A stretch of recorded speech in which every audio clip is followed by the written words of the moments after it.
सुनसान हवेली का रहस्य सर्दियों की ठिठुरती रात थी। गांव के किनारे खड़ी पुरानी हवेली को देख कोई भी वहां जाने की हिम्मत नहीं करता था।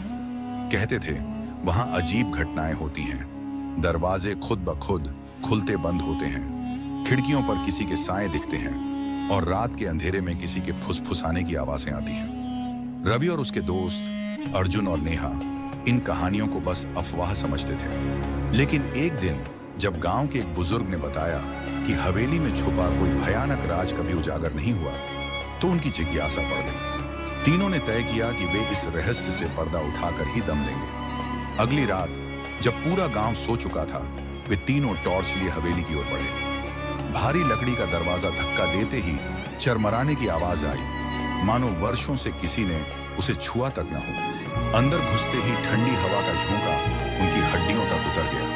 चारों ओर धूल जमी थी, फर्नीचर टूटा फूटा पड़ा था और दीवारों पर पुरानी तस्वीरें लटकी थीं, जिनकी आंखें उन्हें घूर रही थीं। अचानक नेहा को लगा कि कोई उनके पीछे खड़ा है। उसने घबराकर अर्जुन का हाथ पकड़ा, लेकिन अर्जुन और रवि पहले ही किसी चीज को देखकर सन्न हो चुके थे। सामने की दीवार पर खून से लिखा था, यहां से चले जाओ वरना तुम्हारी भी यही हालत होगी।